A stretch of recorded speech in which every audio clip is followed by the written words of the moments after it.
এই কারণেই তো লা ইলাহা ইল্লাল্লাহ পড়ার পরেও মোদির পা চাটান বসে বসে। 50 বছর ধরে একটা দেশকে রাডারবিহীন থাকতে হচ্ছে, স্যাটেলাইটবিহীন থাকতে হচ্ছে, পারমাণবিক কোনো অস্ত্র নাই, নিউক্লিয়ার কোনো মিসাইলস নাই, কোনো জিওপলিটিক্যাল বড় বড় রাষ্ট্রের সাথে অ্যালায়েন্স নাই। পক্ষান্তরে উল্টা কুফার, তাগুত, মুশরিকদের দাসত্বে আমাদেরকে নিয়ে গেছে। তাহলে 50 বছরের খেয়ানতের লিস্ট করলে মানে এক আসমান থেকে দ্বিতীয় আসমান পর্যন্ত হবে আর কি লিস্টটা। এত খেয়ানত 50-60 বছর হয়ে গেছে। এখনও যে বিষয়গুলো নিয়ে আমাদের কথা বলতে হচ্ছে, এটাই হচ্ছে সবচেয়ে লজ্জা। এই বিগত স্বাধীনতার 50 বছরে আমাদের এমন একটা জেনারেশন রেডিমেড পাওয়া উচিত ছিল, যাদের ঘরে ঘরে আলেম, ঘরে ঘরে হাফেজ। এখন ঘরে ঘরে খুঁজলেও, বোম মারলেও আলেম বের হয় না, ঘরে ঘরে খুঁজে ছান মারলে একটা করে হাফেজ বের হয় না, আলেম বের হয় না। ঘরে ঘরে ছান মারলে যে কোনো একটা টিকটকার ঠিকই বের হয়। এই বাস্তবতা আর আমাদের স্বপ্নের মধ্যে আসমান জমি পার্থক্য আছে। এগুলো হাসির কোনো বিষয় না, এটা হচ্ছে বাস্তবতা। মানে পুরা প্রাইমারি স্কুল থেকে শুরু করে প্রাইমারি স্কুলের শিক্ষক, প্রাইমারি স্কুলের টিচার এবং স্টুডেন্ট, হাই স্কুলের টিচার, অনার্সের স্টুডেন্ট, অনার্সের টিচার, মাস্টার্সের স্টুডেন্ট, মাস্টার্সের টিচার, তারপরে যে বিবিএ, এমবিএ, তারপরে যে আপনার প্রাইভেট ইউনিভার্সিটি ইত্যাদি ইত্যাদি, ইভেন বিসিএস সেক্টর, শিক্ষা কমিশন, এমপি, মন্ত্রী, পার্লামেন্ট, সবগুলোকে যদি একটা জায়গায় আপনি বসান, সবাইকে এই 15-16 কোটি মানুষকে একটা জায়গায় বসান, দেখবেন যে এদের 90% কোরআন তেলাওয়াতি করতে পারেন। 50 বছর হয়ে গেছে স্বাধীনতা। তাহলে কাদেরকে নিয়ে আপনি হিন্দুস্তানকে মোকাবেলা করতে চাচ্ছেন? কাদেরকে নিয়ে আপনি যে রামবাম, প্রগতিশীল এবং এই ইসকনকে মোকাবেলা করতে যাচ্ছেন? কাদেরকে নিয়ে? আবেগ দিয়ে তো হবে না। আর তাদের ব্যাপারটা তো এতই স্ট্রং, তারা তো এমনভাবে তাদের মানে আগ্রাসন লালন করছে যে ওরা যদি পারত এখন পুরো বাংলাদেশটাকে ওদের মানচিত্রভুক্ত করে ফেলত। ষড়যন্ত্র কিন্তু এই পর্যন্ত, এটা আমরা বুঝি আর না বুঝি। আর আমরা তো খুব সাম্প্রদায়িক সম্প্রীতির বয়ান দিচ্ছি এখন আর কি। বিগত সময়ে কিছু রাজনীতি হয়েছে জঙ্গিবাদ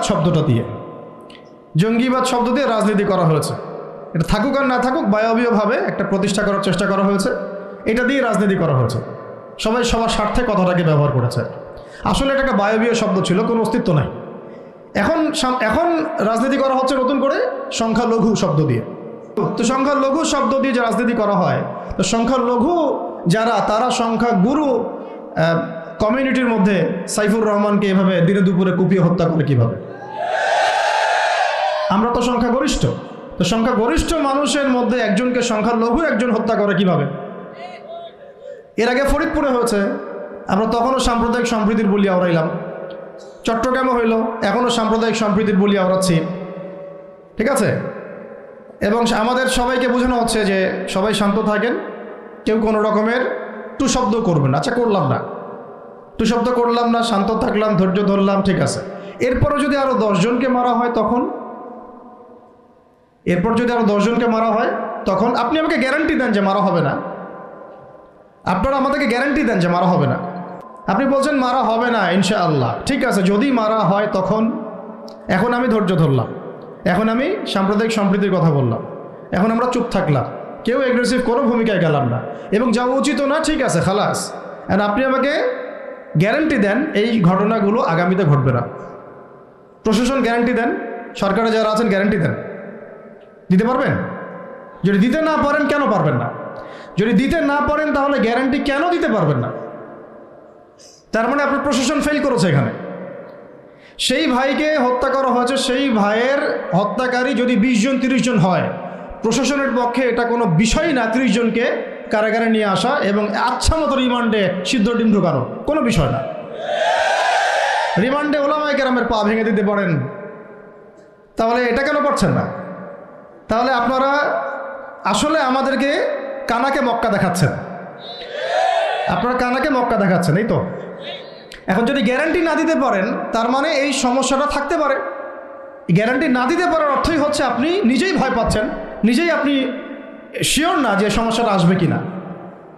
কারণ আপনি জানেন যে আমি সমস্যাটাকে ডিল করতে পারি নাই, আসতেও পারে, এই জন্য আমি গ্যারান্টি দিতে পারছি না। আমাদের উপদেষ্টাদেরকে বলেন গ্যারান্টি দিতে যে এরকম ঘটনা আগামী তার কখনো ঘটবে না।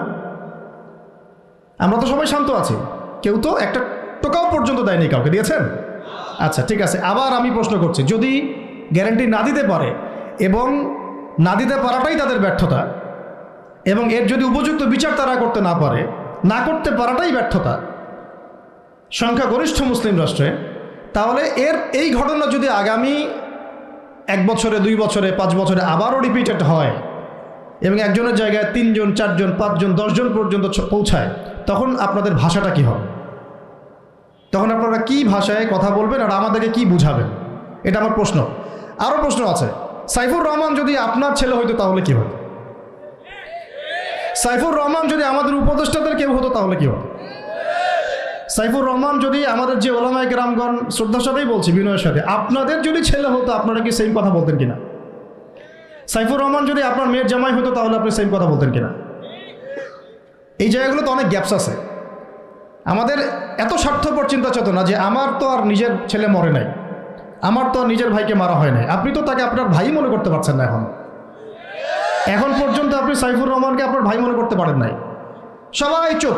আর আমাদের কিছু সুরসুরি মানহাজের কিছু মানুষ আছে, সুরসুরি আর গিরগিটি মানহাজ, মানে তাগুতের নাম এক্স হইলেও তার পক্ষে, ওয়াই হইলেও তার পক্ষে, জেড হইলেও তারই পক্ষে, সবসময় চুপ। একদম সুরসুরি মার্কা ঠান্ডা ঠান্ডা মানহাজ মানুষকে দেওয়া হয় এবং তারা একটু জনপ্রিয়, এই কারণে জনগণও চুপ হয়ে যায়। তাদের একটা স্ট্যাটাস দেখে মানুষ চুপ। হ্যাঁ, আমার তো আকাবির, আমার তো অমুক, আমার স্কলার এই বলছে, আমার শায়েক এই বলছে, বাস আমি চুপ। আপনি তো নিজের চিন্তাটাকে বিক্রি করে দিয়েছেন মানুষের কাছে, নিজের চিন্তাটাকে আপনি বিক্রি করে দিয়েছেন।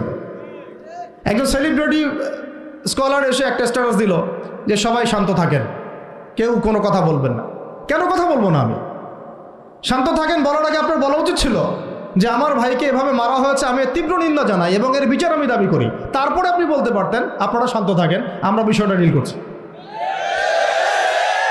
এই যে ব্রেন ওয়াশ, এই যে আমাদের একটা জজবাকে এভাবে দমন করে দেওয়া হচ্ছে, এর ফলাফল কিন্তু আপনাদেরকে ভোগ করতে হবে।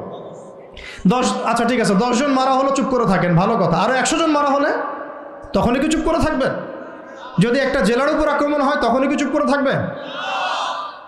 আপনারা শয়তান থেকে পালাতে চাচ্ছেন, কিন্তু শয়তান তো আপনাকে ছাড়বে না। আপনি কিছু বলেন আর নাই বলেন, আমি বলছি না এখনই বলেন, আমি বলছি আপনি এই হত্যার উপযুক্ত বিচার আমাদের সামনে নিশ্চিত করেন। জাতির সামনে এই 20-30 জন লোককে হাজির করে প্রকাশ্যে ফাঁসি দিয়ে দেখান যে হ্যাঁ আমরা সাইফুর রহমানের পক্ষে আছি। এরকম ঘটনা বিচ্ছিন্ন না, এরকম ঘটনা বাংলাদেশের লাস্ট 5 বছরে এবং বিগত 15 বছরে অনেকগুলো হয়েছে।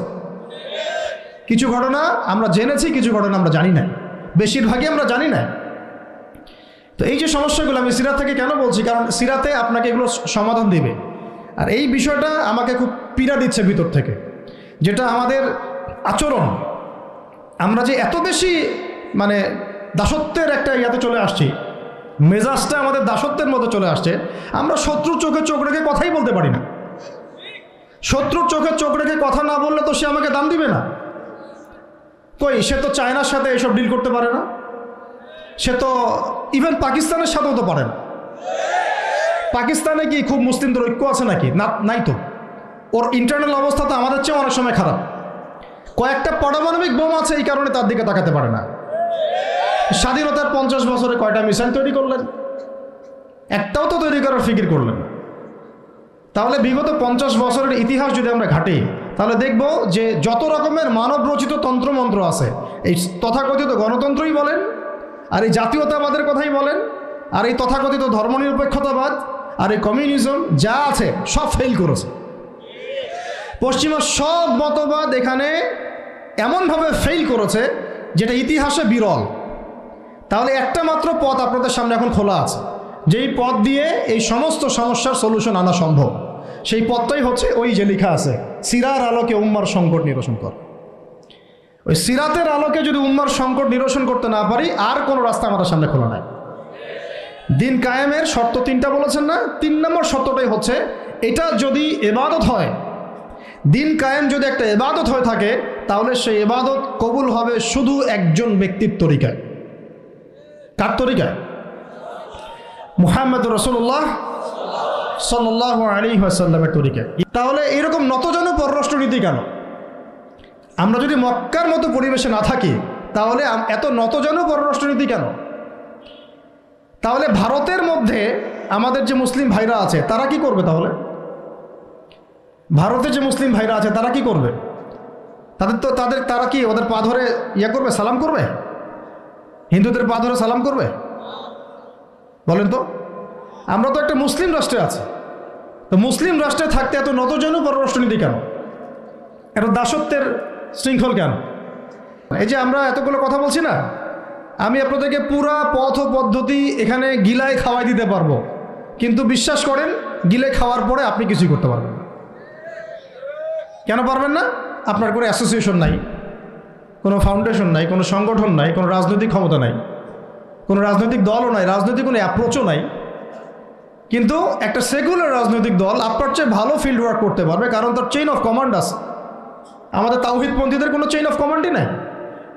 বলে আসতেছি বিগত 5 বছর 10 বছর থেকে একই বয়ান, মাথায় ঢুকে না জিনিসটা যে চেইন অফ কমান্ড বলে একটা কিছু আছে, যেখানে একজন আমির নাই, যেখানে একজন ইমারা নাই, একটা আমির নাই, আসসামউ ওয়া তাআ নাই, বায়আ নাই, যেখানে শুনলাম মানলাম আনুগত্য করলাম, আমির মামুর জামা ইমারা এগুলো নাই, সেখানে তো চেইন অফ কমান্ড আসবে না। তাবলীগ জামাত কাজ করছে না? করছে কি না?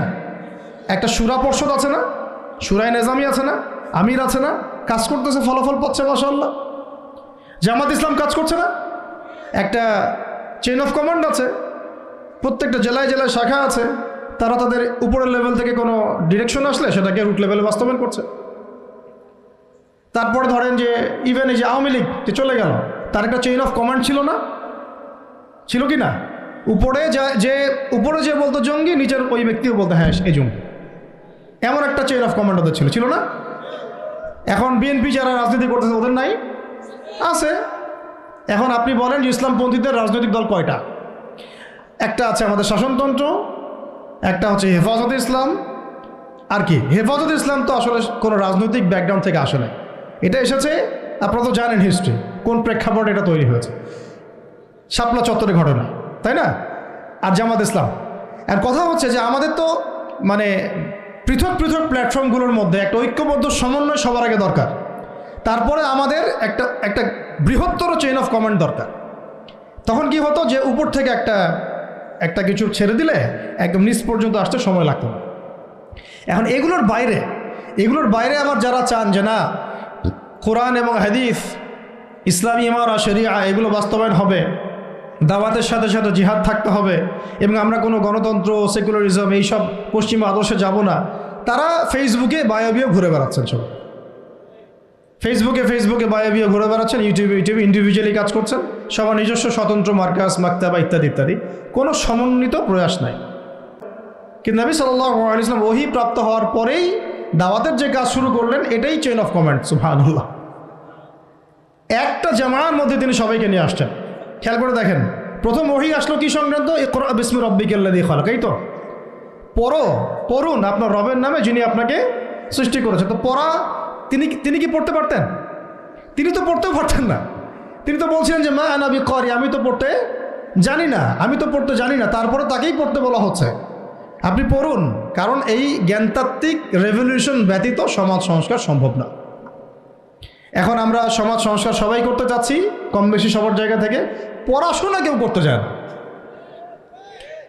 আল্লাহর কসম করে বলছি, যারা ইভেন দাওয়াতের কাজ করছে এইসব জায়গায় আমরা যারা দাঁড়ায় আছি না, তাদের অনেকেই ওলামায়ে কেরামের সাথে কোনো তাআল্লুকই নাই, কোনো সিলেবাস নাই, কোনো পড়াশোনা নাই, কোনো ক্রাইটেরিয়া নাই, কোনো অ্যারাবিক শেখার কোনো ফিকির নাই, কুরআন শেখার কোনো ফিকির নাই, তাফসির শেখার কোনো ফিকির নাই। আমি দাওয়াতের কাজ করতেছি, সুবহানাল্লাহ, মানুষ আমাকে সেলিব্রিটি মনে করে, দ্যাটস অল। এভাবে হয়? এভাবে কি দাওয়াতের কাজ হয়? অথচ নবী সাল্লাল্লাহু আলাইহি ওয়াসাল্লামকে আল্লাহ পাক পড়তে বলছেন। তাহলে প্রথম দরকার আমাদের জ্ঞানতাত্ত্বিক রেভলিউশন, যেটা বললাম যে বিগত 50 বছরে অলরেডি আমাদের ঘরে ঘরে একজন করে আলেম, একজন করে হাফেজ থাকা উচিত ছিল। এটা বিগত 50 বছরের শিক্ষা সিস্টেমটা এমনভাবে সাজানো হয়েছিল যেটা একটা ধর্ম নিরপেক্ষ শিক্ষা সিস্টেম।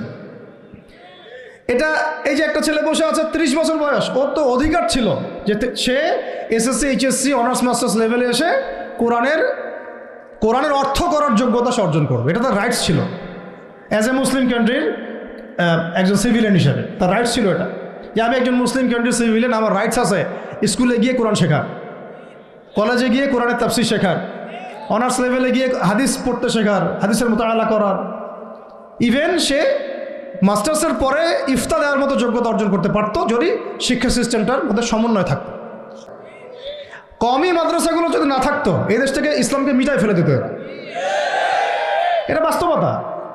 তো আমাদের এই স্কুল কলেজ পড়ুয়া ছেলে মেয়েদের রাইটস ছিল এগুলো শিখতে পারে নাই। অনার্সে পরে তার বয়স কত? 20 থেকে 25 বছর।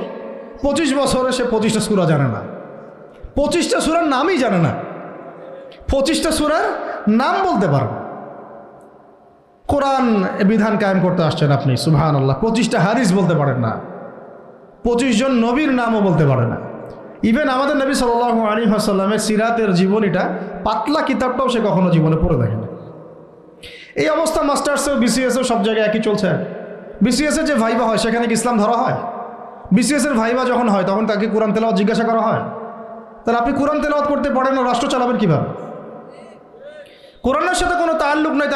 তার মানে আপনাদের কনসেপ্ট হচ্ছে রাষ্ট্র আলাদা, কোরআন আলাদা, মানে রাষ্ট্র চালাতে কোরআন লাগে না। আপনার কনসেপ্ট এটাই।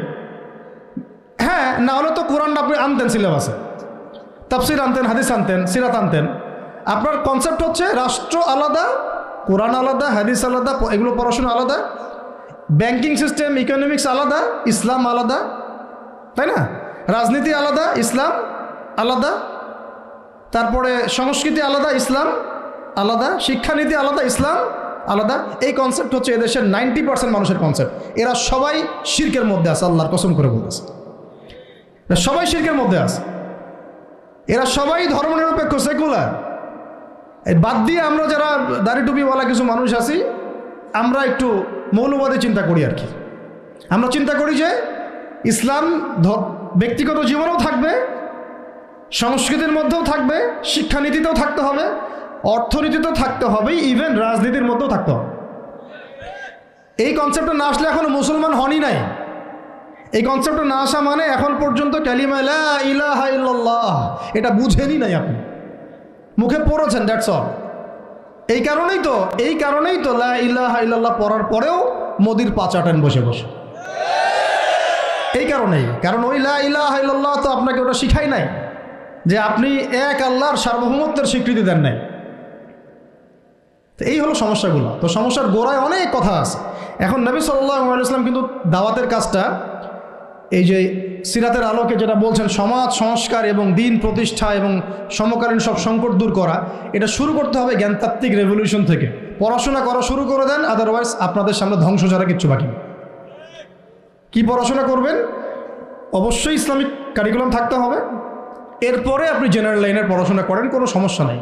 আর এই পড়াশোনা একা একা করা যাবে না, ওস্তাদের সহবত লাগবে, ওলামায়ে কেরামের সহবত লাগবে।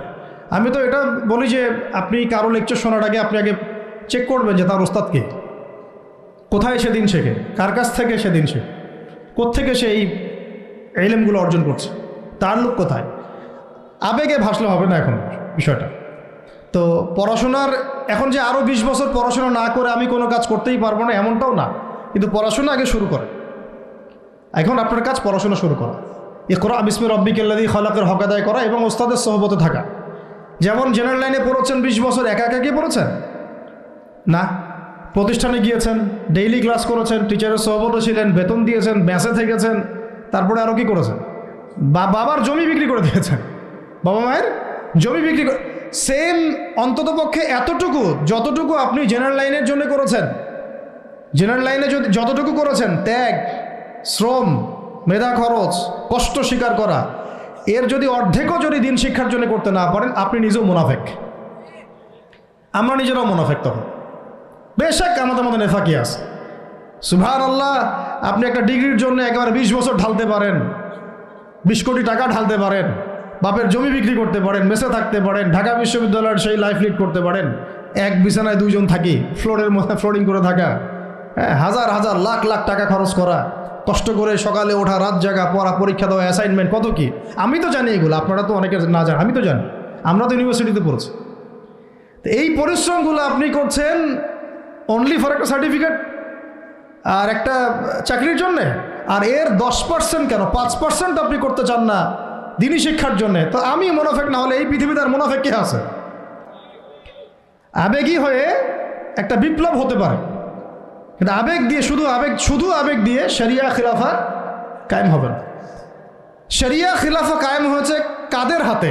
সাহাবীদের হাতে। কাদের হাতে? আমাদের জিন্দেগি যখন সাহাবিওয়ালা হবে তখন শরিয়া কায়েম হবে। পড়াশোনা করে না, সাহাবিওয়ালা জিন্দেগি কীভাবে যাপন করবে? ওলামায়ে কেরামের সাথে তাআল্লুক নাই, সাহাবিওয়ালা জীবন কীভাবে যাপন করবে? নামাজের ঠিক নাই, সাহাবিওয়ালা জীবন হইল কীভাবে? কোরআন তেলাওয়াত করতে পারেন না, সাহাবিওয়ালা জীবন হইল? দিনের জন্য আমর বিল মারুফ নাহি আনিল মুনকারের কাজ নাই, ওই যোগ্যতাও নাই, তাহলে সাহাবিওয়ালা জীবন হইল কি? চেহারা স্রোতের মধ্যে ইসলাম নাই, সুন্নতের প্রতি পাবন্দি নাই, সাহাবিওয়ালা জিন্দেগি হলো কি? সাহাবিদের হাতে বদর যুদ্ধ হয়েছে, জয়লাভ করেছে। উহুদ প্রায় জিতেইছি, এটা জিতেই বলা যায়, সাময়িক বিপর্যয় হয়েছে। খন্দক, খায়বার, মুতায়ার মুখ কাঁপিয়ে দিয়েছে কারা? সাহাবিরা। তো সাহাবিওয়ালা ইমান, সাহাবিওয়ালা আমল, সাহাবিওয়ালা আখলাক, সাহাবিওয়ালা মেহনত হলে পরে বাংলার মাটিতে দিন কায়েম হবে।